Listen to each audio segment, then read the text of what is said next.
नमस्ते बच्चों, आज हम फिर से 7वीं हिंदी कक्षा का दूसरा पाठ जिसका नाम है दादी माँ पढ़ने जा रहे हैं। मुझे उम्मीद है कि आप सबको अपने दादी माँ से बहुत प्यार है और वो भी आपसे बहुत प्यार करते हैं। अब देखते हैं कि इस पाठ में जो शिव प्रसाद सिंह ने लिखा गया है उसमें उनके लिए उनकी दादी माँ कैसे हैं। हम इसमें देखते हैं कि दादी माँ का व्यक्तित्व कैसा है, क्या वो कठोर है, क्या वो नरम दिल है, कैसा है। चलिए पढ़ते हैं और देखते हैं और उसके बाद हम प्रश्न अभ्यास की तरफ चलते हैं। ठीक है। दादी माँ कमजोरी ही है अपनी, पर सच तो ये है कि जरा सी कठिनाई पड़ते बीसों गर्मी, बरसात और वसंत देखने के बाद भी मेरा मन सदा नहीं तो प्राय अनमना सा हो जाता है। मेरे शुभ चिंतक मित्र मुंह पर मुझे प्रसन्न करने के लिए आने वाली छुट्टियों की सूचना देते हैं और पीठ पीछे मुझे कमजोर और जरा सी प्रतिकूलता से घबराने वाला कहकर मेरा मजाक उड़ाते हैं। मैं सोचता हूँ, अच्छा अब कभी उन बातों को ना सोचूंगा। ठीक है, जाने दो, सोचने से होता ही क्या है। पर बस मेरी आंखों के सामने शरद की शीत किरणों के समान स्वच्छ शीतल किसी की धुंधली छाया नाच उठती है। तो बच्चों, जैसे कि आपने देखा, इसमें लेखक अपने पुरानी बातों को याद कर रहा है कि कब वो थोड़ा कमजोर पड़ जाता है, कब उसके दोस्त उसके लिए उसका मजाक उड़ाते हैं। तो ये है, मुझे लगता है जैसे क्वार के दिन आ गए हैं। मेरे गांव के चारों ओर पानी हिलोरे ले रहा है। दूर के सिवान से बहकर आए हुए मोथा और साई की अधगली घासें, गेहूर और बनप्याज की जड़ें तथा नाना प्रकार के बरसाती घासों के बीच सूरज की गर्मी में खौलते हुए पानी में सड़कर एक विचित्र गंध छोड़ रहे हैं। रास्तों में कीचड़ सूख गया है और गांव के लड़के किनारों पर जाहक भरे जलाशयों में धमाके से कूद रहे हैं। जलाशय माने वाटर बॉडी। अपने अपने मौसम की अपनी अपनी बातें होती हैं। आषाढ़ में आम और जामुन ना मिले, चिंता नहीं। अगहन में चिवड़ा और गुड़ ना मिले, दुख नहीं। चैत के दिनों में लाई के साथ गुड़ की पट्टी ना मिले, अफसोस नहीं। पर क्वार के दिनों में इस गंधपूर्ण झाग भरे जल में कूदना ना हो तो बड़ा बुरा मालूम होता है। मैं भीतर हुड़क रहा था। 2-1 दिन ही तो कूद सका था। नहा धोकर बीमार हो गया। हल्की बीमारी ना जाने क्यों मुझे अच्छी लगती है। थोड़ा थोड़ा ज्वर हो, सर में साधारण दर्द और खाने के लिए दिन भर नींबू और साबु। लेकिन इस बार ऐसी चीज नहीं थी। ज्वर जो चढ़ा तो चढ़ता ही गया। रजाई पर रजाई और उतरा रात 12 बजे के बाद। तो बच्चों, इसमें लेखक अलग अलग मौसमों के बारे में बात कर रहा है कि कैसे हम अलग अलग मौसम में अलग अलग, उनका अलग ही अपना महत्व होता है और उसमें अलग ही अपना हमें अलग ही अपने मजे लेने के तरीके होते हैं। आगे बढ़ते हुए, दिन में मैं चादर लपेटे सोया था। दादी माँ आई, शायद नहा कर आई थी, उसी जाग वाले जल में। पतले दुबले स्नेह सने शरीर पर सफेद किनारी हीन धोती, सन से सफेद बालों के सिरों पर सद्य टपके हुए जल की शीतलता। आते ही उन्होंने सर पेट छुए। आंचल के गांठ खोल किसी अदृश्य शक्तिधारी के चबूतरे की मिट्टी मुंह में डाली, माथे पर लगाई। दिन रात चारपाई के पास बैठी रहती। कभी पंखा जलती, कभी जलते हुए हाथ पैर कपड़े से सहलाती, सर पर दालचीनी का लेप करती और 20 बार छू छू कर ज्वर का अनुमान करती। हांडी में पानी आया कि नहीं, उसे पीपल की छाल से छौंका कि नहीं, खिचड़ी में मूंग की दाल एकदम मिल तो गई है, कोई बीमार के घर में सीधे बाहर से आकर तो नहीं चला गया। आधी लाखों प्रश्न पूछ कर घर वालों को परेशान कर देती। तो जैसे कि बच्चों अभी हमने पढ़ा, मुझे उम्मीद है कि आपकी दादी माँ भी आप जब बीमार होते हैं तो काफी आपको अच्छे से वो देखभाल करती है और सबको ध्यान रखने को बोलती है और बहुत सारे प्रश्न करती है। तो हम आगे देखते हैं कि लेखक की दादी माँ और कैसे हैं। दादी माँ को गांव की 50 किस्म की दवाओं के नाम याद थे। गांव में कोई बीमार होता उसके पास पहुंचती और वहां भी वही काम, हाथ छूना, माथा छूना, पेट छूना, फिर भूत से लेकर मलेरिया, सरसाम, निमोनिया तक का अनुमान विश्वास के साथ सुनाती। महामारी और विषुचिका के दिनों में रोज सवेरे उठकर स्नान के बाद लवंग और गुड़ मिश्रित जलदार गुग्गल और धूप। सफाई कोई उनसे सीख ले।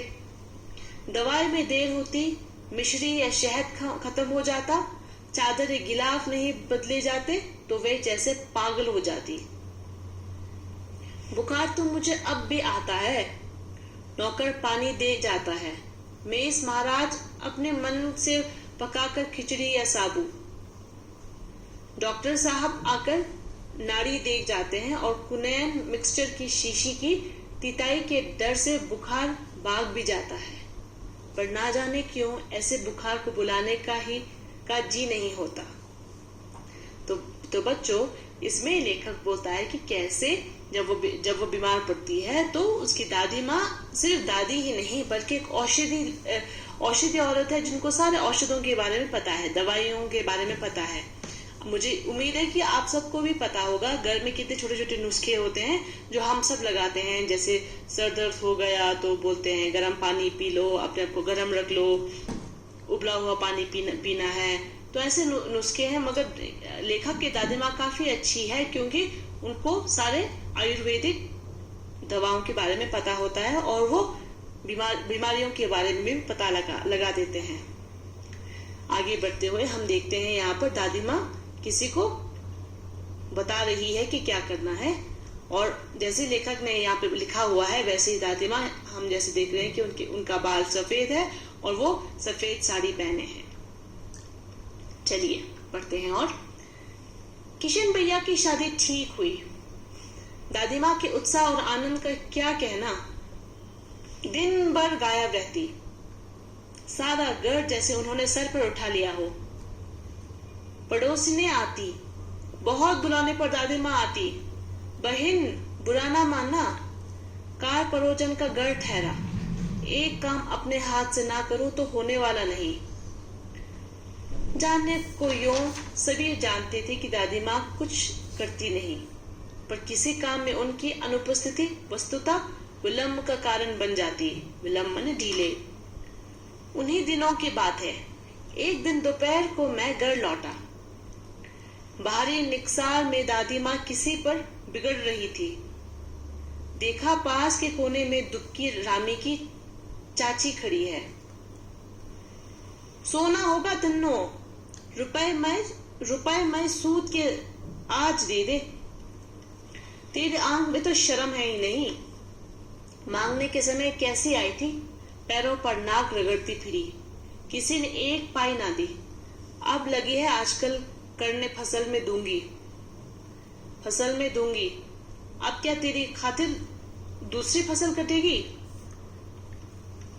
दूंगी मालकिन, रामी की चाची रोती हुई दोनों हाथों से आंचल पकड़े दादी माँ के पैरों की ओर झुकी। बिटिया की शादी है, आप ना दया करेंगी तो उस बेचारे का निस्तार कैसे होगा? हट हट, अभी नहा क्या रही हूँ। दादी माँ पीछे हट गई। जाने दो दादी, मैंने इस अप्रिय प्रसंग को हटाने की गरज से कहा। बेचारी गरीब है, दे देगी कभी। चल चल, चला है समझाने। मैं चुपके से आंगन की ओर चला गया। कई दिन बीत गए, मैं इस प्रसंग को एकदम भूल सा गया। एक दिन रास्ते में रामी की चाची मिली। वो दादी को पूतों, फलों, दूधों, नहाओ का आशीर्वाद दे रही थी। मैंने पूछा, क्या बात है दन्नो चाची? तो उसने विहल होकर कहा, उरीन हो गई बेटा, भगवान भला करे हमारे मालकिन का। कल ही आई थी, पीछे का सभी रुपया छोड़ दिया, ऊपर से 10 रुपए का नोट देकर बोली, देखना गन्नो, जैसी तेरी बेटी वैसी मेरी, 10-5 के लिए हंसाई ना हो। देवता है बेटा, देवता। उस रोज तो बहुत डांट रही थी। मैंने पूछा, वो तो बड़े लोगों का काम है बाबू, रुपया देकर डांटे भी ना तो लाभ क्या। मैं मन ही मन इस तर्क पर हंसता हुआ आगे बढ़ गया। तो बच्चों, अभी तक आपने देखा कि दादी माँ एक आयुर्वेदिक औरत है, औषधि औरत है, और साथ साथ वो जब पैसे देती है तो डांटती भी है, क्योंकि बड़े होने के नाते उनको डांटना एक आदत से पड़ गया, और साथ में वो देखते हैं कि इसमें और ही मजा है। जब आप किसी को पैसा देते हो और वो वापस नहीं करता तो डांटने का मजा ही कुछ और है। तो लेखक साथ ही साथ उनके पीछे पीछे देख कर हंसता है और बोलता है कि आप तो बड़े डांट रहे हैं, आज तो उनको बड़े आशीर्वाद दे रहे हैं, उनके घर बेटी हुई है तो करके बोल रहे हैं। तो चलो आगे बढ़ के देखते हैं और क्या होता है। किशन के विवाह के दिनों की बात है। विवाह के 4-5 रोज पहले से ही औरतें रात रात भर गीत गाती है। विवाह की रात को अभिनय भी होता है। अभिनय माने एक्टिंग। ये प्राय एक ही कथा का हुआ करता है। उसमें विवाह से लेकर पुत्रोपति तक के सभी दृश्य दिखाए जाते हैं। सभी पाठ औरतें ही करती है। मैं बीमार होने के कारण बारात में ना जा सका। मेरा ममेरा भाई राघव दालान में सो रहा था। वो भी बारात जाने के बाद पहुंचा था। औरतों ने उस पर आपत्ति की। आपत्ति मीन्स नहीं, रिफ्यूज करना, ना बोलना। दादी माँ बिगड़ी यानी गुस्सा हो गई और बोली, लड़के से क्या पर्दा, लड़के और ब्रह्मा का मन एक सा होता है। मुझे भी पास ही एक चारपाई पर चादर उड़ाकर दादी माँ ने चुपके से सुला दिया था। बड़ी हंसी आ रही थी। सोचा कहीं जोर से हंस दूं, बेत खुल जाए तो निकाल बाहर किया जाऊंगा। पर भाभी की बात पर हंसी रुक ना सकी और बांडा फोड़ हो गया। देवू की माँ ने चादर खींच ली। कहो दादी, ये कौन बच्चा सोया है? बेचारा रोता है शायद, दूध तो पिला दूं। हाथापाई शुरू हुई। दादी माँ बिगड़ी, लड़के से क्यों लगती है? सुबह रास्ते में देवू की माँ मिली। कल वाला बच्चा भाभी। मैं वहां से जोर से भागा और दादी माँ के पास जा खड़ा हुआ। वस्तुतः किसी प्रकार का अपराध हो जाने पर जब हम दादी माँ की छाया में खड़े हो जाते, अभय दान मिल जाता। स्नेह और ममता की मूर्ति दादी माँ की एक एक बात आज कैसी कैसी मालूम होती है। परिस्थितियों का वाद्य चक्र जीवन को सूखे पत्ते सा कैसा नचाता है, इसे दादी माँ खूब जानती थी। दादी की मृत्यु के बाद से ही वह बहुत उदास रहती। संसार उन्हें धोखे की टट्टी मालूम होता। दादा ने उन्हें स्वयं जो धोखा दिया, वे सदा उन्हें आगे बेचकर अपने पीछे जाने की झूठी बात कहा करते थे।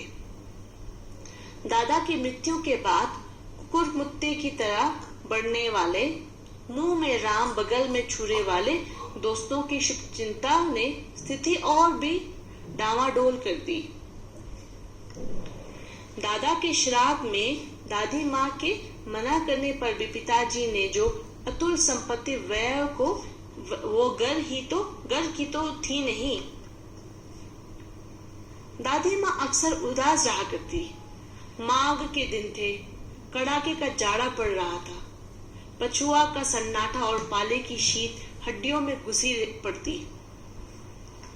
शाम को मैंने देखा दादी माँ गीली धोती पहने कोने वाले घर में एक संदूक पर दिया जलाए हाथ जोड़कर बैठी है। उनकी स्नेह कातर आंखों में मैंने आंसू कभी नहीं देखे थे। मैं बहुत देर तक मन मारे उनके पास बैठा रहा। उन्होंने आंखें खोली। दादी माँ, मैंने धीरे से कहा, क्या है रे, तू यहाँ क्यों बैठा है? दादी माँ, एक बात पूछूं, बताओगी ना? मैंने उनकी स्नेहपूर्ण आंखों की ओर देखा। क्या है, पूछ। तुम रोती थी? दादी माँ मुस्कुराई। पागल, तूने अभी खाना भी नहीं खाया ना, चल चल। धोती तो बदल लो दादी माँ, मैंने कहा। मुझे सर्दी गर्मी नहीं लगती बेटा, मैं मुझे खींचती रसोई में ले गई। बच्चों, जैसा अभी तक हमने पढ़ा, यहाँ पर देख रहे हैं दादी माँ एक संदूक के सामने दिया जलाकर बैठी है और तभी लेखक इनके पास बैठकर उनसे बातें करने लगती है और दादी माँ उनको रसोई लेकर खाना खिलाने ले जाती है। आगे पढ़ेंगे। सुबह मैंने देखा चारपाई पर बैठे पिताजी और किशन भैया मन मारे कुछ सोच रहे हैं। दूसरा चारा ही क्या है, बाबू बोले।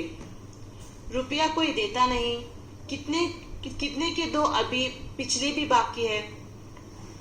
वे रोने रोने से हो गए।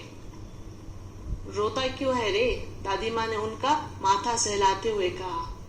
मैं तो अभी हूं ही। उन्होंने संदूक खोलकर एक चमकती सी चीज निकाली। तेरे दादा ने ये कंगन मुझे इसी दिन के लिए पहनाया था। उनका गला भर आया। मैंने इसे पहना नहीं, इसे सहज कर रखती आई हूं। ये उनके वंश की निशानी है। उन्होंने आंसू पोंछ कर कहा, पुराने लोग आगा पीछा सब सोच लेते थे बेटा। सचमुच मुझे दादी माँ शाप भ्रष्ट देवी सी लगी। धुंधली छाया विलीन हो गई। मैंने देखा दिन काफी चढ़ आया है। पास के लंबे खजूर के पेड़ से उड़कर एक कौवा अपनी घिनौनी काली पांखें फैलाकर मेरी खिड़की पर बैठ गया। हाथ में अब भी किशन भैया का पत्र कांप रहा है। काली चींटियों सी कतारें धूमिल हो रही हैं।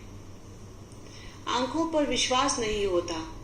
मन बार बार अपने से ही पूछ बैठता है, क्या सचमुच दादी माँ नहीं रही?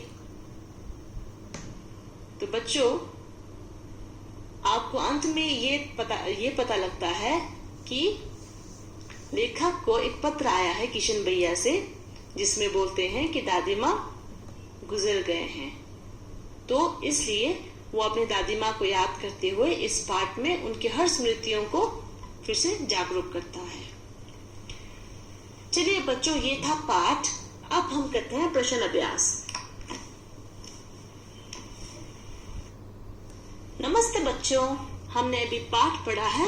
अब हम प्रश्न अभ्यास करते हैं, जिसमें सबसे पहले की तरह कहानी से हम प्रश्न उत्तर करने की कोशिश करते हैं। तो कहानी से देखा जाए तो हमें 3 प्रश्न हैं, जिसमें पहला प्रश्न पूछा गया है, लेखक को अपनी दादी माँ की याद के साथ साथ बचपन की और किन किन बातों की याद आ जाती है। तो बच्चों, आपको पता है कि ये पाठ पूरा दादी माँ पे अर्पित है, मगर इनमें से लेखक अपने बचपन को भी याद करता है कि कैसे वो अलग अलग मौसमों में अलग अलग चीजें करता था। तो कैसे कुआर के दिनों में वो झाग वाले पानी में वो डुबकी लगाता था। तो ऐसे आप कुछ आप लिख सकते हैं, उनके अपने याद बचपन के बारे में आप लिख सकते हो कि लेखक कैसे दादी माँ के साथ साथ अपने बचपन के दिन को भी फिर से वो जीने लगता है। ठीक है। दूसरा प्रश्न है, दादा की मृत्यु के बाद लेखक के घर की आर्थिक स्थिति खराब क्यों हो गई थी? बच्चों, एक नया शब्द आया है, आर्थिक। आर्थिक माने इंग्लिश में इनकम, यानी जो हम अपने जीविका के लिए हम जो पैसा कमाते हैं उन्हें हम आर्थिक बोलते हैं। तो यहाँ प्रश्न पूछा गया है कि दादाजी की मृत्यु के बाद घर का जो इकोनॉमिक या इनकम जो स्टेटस था वो खराब क्यों हो गया था? तो हम ये लिख सकते हैं कि दादाजी की मृत्यु के बाद आर्थिक स्थिति इसलिए खराब हो गई थी क्योंकि कमाने वाला नहीं था और फिर जितने भी संपत्ति थे वो किसी के नाम उन्होंने कर दिया था। तीसरा प्रश्न हमारे पास है, दादी माँ के स्वभाव का कौन सा पक्ष आपको सबसे अच्छा लगता है और क्यों? तो बच्चों, ये आपको एक बार फिर से आप अपने आप से पाठ पढ़िए और सोचिए कि आपको दादी माँ के स्वभाव में यानी उनकी बिहेवियर में आपको सबसे अच्छा पक्ष कौन सा लगा। अगर यही प्रश्न मुझे पूछा जाता तो शायद मैं ये जवाब देती जहां पर वो किसी को डांटती है और साथ ही साथ दूसरे दिन उसको आशीर्वाद भी देती है। तो ये मुझे सबसे अच्छा लगा दादी माँ के स्वभाव में, क्योंकि वो हर दादी माँ में या हर माँ में देखने को मिलता है कि वो हमें डांटती भी है और साथ में प्यार भी करती है। तो बच्चों अभी हम आगे बढ़ते हुए करेंगे कहानी से आगे, जो हम यहाँ पर कोशिश करते हैं। तो वो कहानी से आगे जो पेज नंबर 10 के बिल्कुल एंड पर ही है, बिल्कुल अंत में ही है। तो पहला प्रश्न इसमें पूछा गया है, आपने इस कहानी में महीनों के नाम पढ़े, जैसे क्वार, आषाढ़, माघ। इन महीनों में मौसम कैसा रहता है, लिखिए। तो बच्चों इसमें हमें मंथ का भी नाम दिया गया है, यानी महीनों का भी नाम दिया गया है। आप देखिए कि आप जहां पर भी हो वहां पर इन महीनों में कैसा मौसम होता है। जैसे माघ में कौन सा मौसम होता है, आषाढ़ में कौन सा मौसम होता है, क्वार में कौन सा मौसम होता है, ये सब आप सोच के लिखिएगा। दूसरा प्रश्न हमारे सामने है, अपने अपने मौसम के अपनी अपनी बातें होती हैं। लेखक के इस कथन के अनुसार ये बताइए कि किस मौसम में कौन कौन सी चीजें विशेष रूप से मिलती है। तो बच्चों मुझे उम्मीद है कि आप लोग गर्मियों में आइसक्रीम खाना पसंद करते हैं, ठंडी चीजों को लेना पसंद करते हैं, जबकि जब सर्दी होती है तो हम गरम गरम चीजों को लेना पसंद करते हैं। तो वैसे ही आप अपने विचार से, अपने सोच से लिखिए कि अलग अलग मौसम में आप अलग अलग चीजों से, विशेष रूप से आपके क्षेत्र में क्या क्या मिलता है। जैसे मैं अभी ले में हूँ, तो यहाँ पर सर्दियों में गरम गरम चीजों का बहुत सेवन किया जाता है, और जब गर्मी होती है तो हम भी ठंडी ठंडी चीजें जैसे लस्सी, या गर्मियों में हम बाहर जाके पिकनिक मनाना, या मतलब हर मौसम का अपना अपना लुत्फ होता है, तो उसको हम लेते हैं। तो यहाँ पर क्वेश्चन पूछा गया कि लेखक ने इस कथन के अनुसार इस कथन के अनुसार ये बताइए कि किस मौसम में कौन कौन सी चीजें विशेष रूप से मिलती है। जैसे कि सर्दियों में मूंगफलियां मिलती है और गर्मियों में हमें कुल्फी खाने को मिलता है। वैसे ही अब बच्चों हमें करना है अपने अनुमान और कल्पना के अनुसार। तो पहला प्रश्न है, इस कहानी में कई बार ऋण लेने की बात आपने पढ़ी। अनुमान लगाइए किन किन पारिवारिक परिस्थितियों में गांव के लोगों को ऋण लेना पड़ता होगा और ये उन्हें कहां से मिलता होगा। बड़ों से बातचीत कर इस विषय में लिखिए। तो बच्चों ये नया शब्द अगर आपको नया लगा, ऋण माने लोन, यानी आप किसी से उधार लाते हो। तो इसमें जब उनकी आर्थिक स्थिति बहुत खराब हो जाती है तो वो लोग भी ऋण लेने लगता है, और जिसपे दादी माँ अपने कंगन को दे देती है। वैसे ही आप सोचिए और बताइए कि किन किन कैसे कैसे फैमिली सिचुएशन, पारिवारिक परिस्थितियों यानी फैमिली सिचुएशन में गांव के लोगों को ऋण लेना पड़ता है, और ये उन्हें देता कौन है, मिलता कहाँ से है। ठीक है, अपने बड़ों से, अपने पापा मम्मी से, अपने दादा दादी से पूछकर अब इस विषय में लिखेंगे। दूसरा प्रश्न हमारे पास है, घर पर होने वाले उत्सवों समारोह में बच्चे क्या क्या करते हैं, अपने और अपने मित्रों के अनुभवों के आधार पर लिखिए। तो बच्चों हम अलग अलग पारिवारिक उत्सव मनाते हैं, दिवाली मनाते हैं, चाहे नवरात्रि जो भी हो, उसमें बच्चों का क्या हक होता है, क्या पाठ होता है। तो अपने और अपने मित्रों को पूछकर उनके अनुभवों को, उनके एक्सपीरियंस के आधार पर आपको लिखना है। और हम आखिरी पाठ पर पहुंच गए, जो है भाषा की बात। भाषा की बात बच्चों मैंने उस दिन आपको बताया था कि ये ज्यादातर व्याकरण से आता है। तो चलिए देखते हैं। इसमें हमारे पास पहला प्रश्न है, नीचे दी गई पंक्तियों पर ध्यान दीजिए। जरा सी कठिनाई पढ़ते अनमना सा हो जाता है। सन से सफेद। समानता का बोध कराने के लिए सा, सी, से का प्रयोग किया जाता है। ऐसे 5 और शब्द लिखिए और उनका वाक्य में प्रयोग कीजिए। बच्चों अभी जो सेंटेंस मैंने पढ़ा, अभी जो मैंने वाक्य पढ़ा, उसमें सा, सी से बहुत ज्यादा है और उससे हमें ये भी लगता है कि ये एक दूसरे से जुड़े हुए हैं और हमें लगता है कि तो जरूरी भी है। तो वैसे ही आपको और 5 शब्द ढूंढकर लिखना है जिसमें जो आप वाक्य में प्रयोग कर सकते हैं। जरा सी, अनमना सा, सन से। वैसे ही हम सोच सकते हैं ठंड से, मेघ सा। ऐसा अपने कल्पना से आपको सोच के लिखना है। दूसरा प्रश्न है, कहानी में छू छू कर ज्वर का अनुमान करती, पूछ पूछ कर घरवालों को परेशान कर देती। जैसे वाक्य है, किसी क्रिया को जोर देकर कहने के लिए एक से अधिक बार एक ही शब्द का प्रयोग होता है।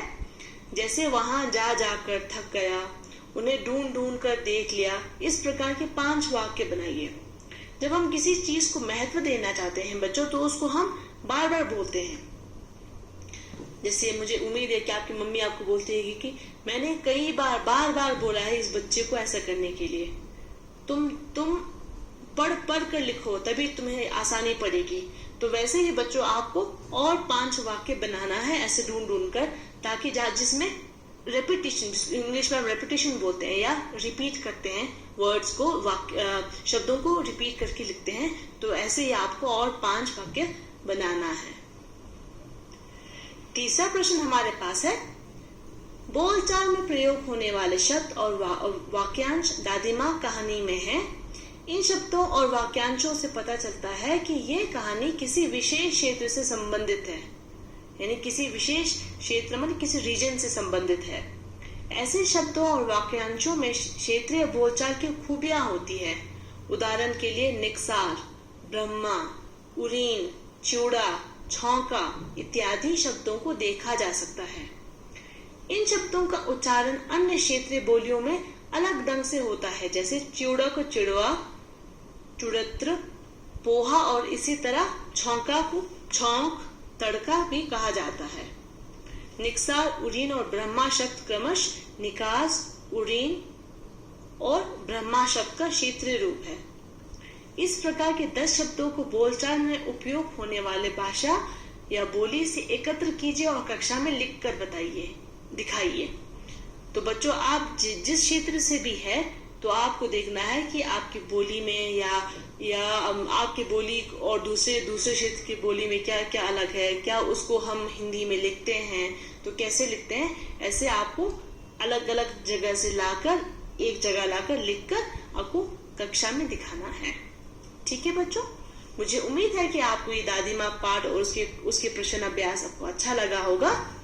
आपको ऑल द बेस्ट।